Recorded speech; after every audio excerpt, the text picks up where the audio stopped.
Hi, I'm Kenny. There's the BRZ, and today I'm going to be changing the differential oil. Now, there are a lot of YouTube videos of people changing the diff oil in these cars, but most of them use Motul 300, which means they have a bottle with a spout that goes right into the diff.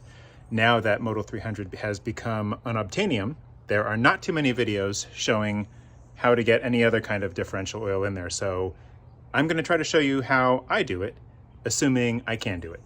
I saw one video suggesting that you just had to put the car on ramps. The tricky thing is that the car does need to be level, and I do have a little bit of slope in my driveway.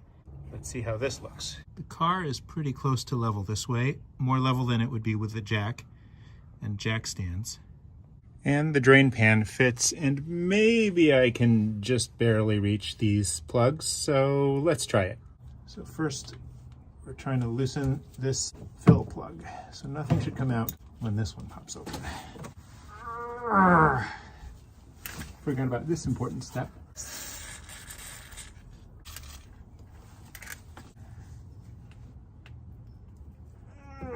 New plan. We'll put it on jack stands to get the plugs out, and then lower it back onto the blocks when it's time to drain and fill. Now we are up, and let's see how level the car is this way. Hey, that's not bad. That's actually perfect.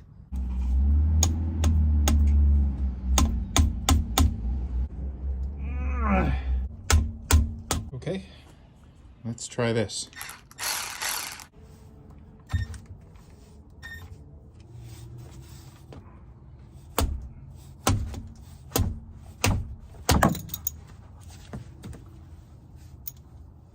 Oh, thank God.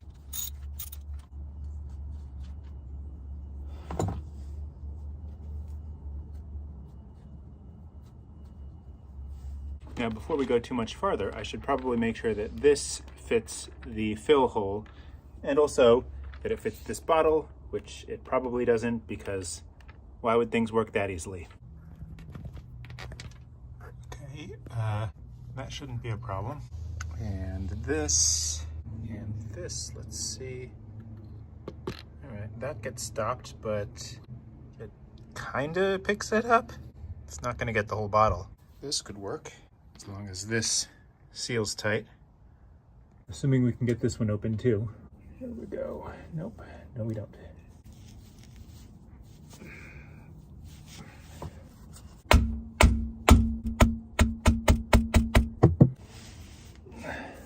Come on, man.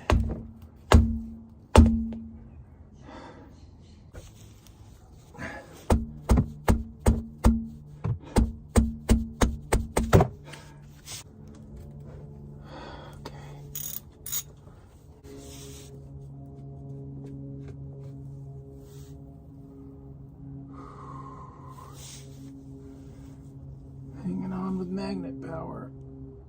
Oh God. Ah, there we go. Oh. Here is my prize. I've scrubbed that clean. So we're gonna put a new crush washer gasket on there. And it seems like on the other plug, it was facing out.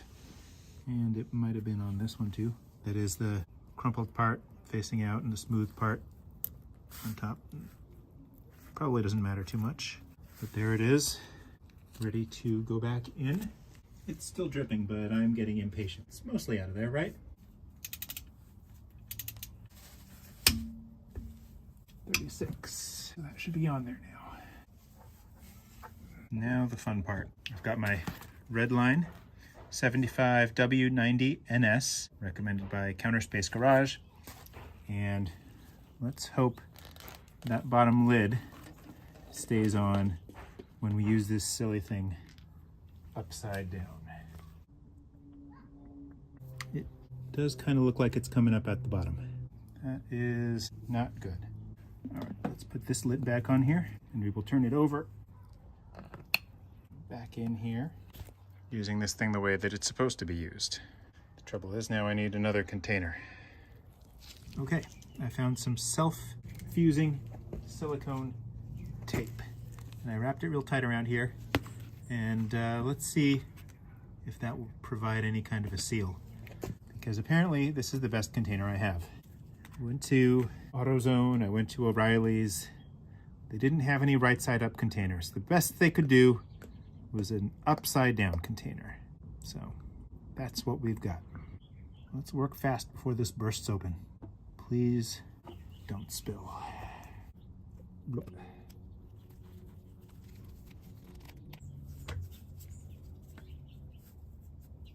Okay, that's locked in there. Now, will this pump work? There it is. I think this pump I got at Harbor Freight. Harbor Freight also did not have any simple right side up containers or upside down containers. I was very lucky to find this upside down container. There's a kink in the hose. Seems like it would flow better if it didn't have that. All right. Still a lot of oil left. So it's time for the Slurpee hose. Wait, what? What is this? I didn't want to unscrew that. Oh my gosh, how are we going to do this?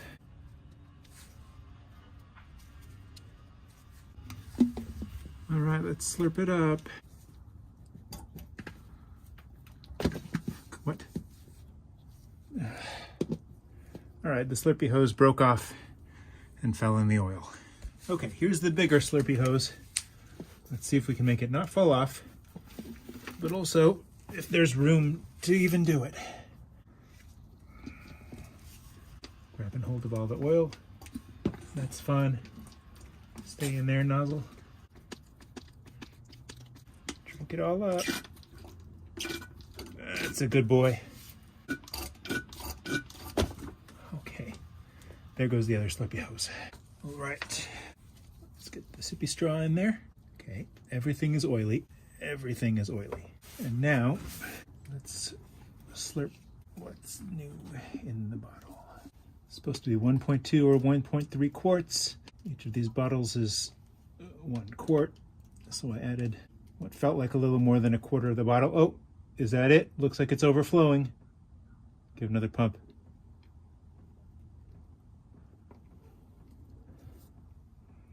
Yep, it's overflowing now.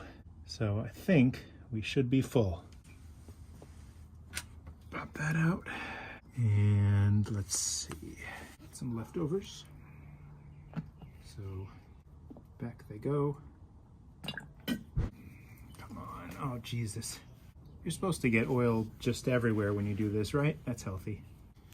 Not sure what you're supposed to do once every single thing is covered in oil. Oh, geez. Yeesh. That's how you spray brake cleaner all over yourself. And this looks pretty clean, right? Put on the crush washer. And let's go put this thing on. Time to lie down in some oil. Take off the oil-covered gloves to try to keep it a little bit clean. There we go. Then I guess you're supposed to clean up or something.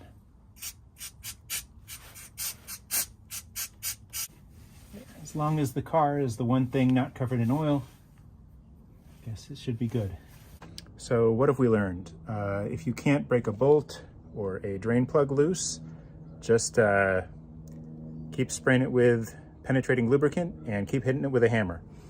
Don't go out and buy an electric ratchet. Electric ratchets apparently don't help you break bolts loose. I'm not sure what they do.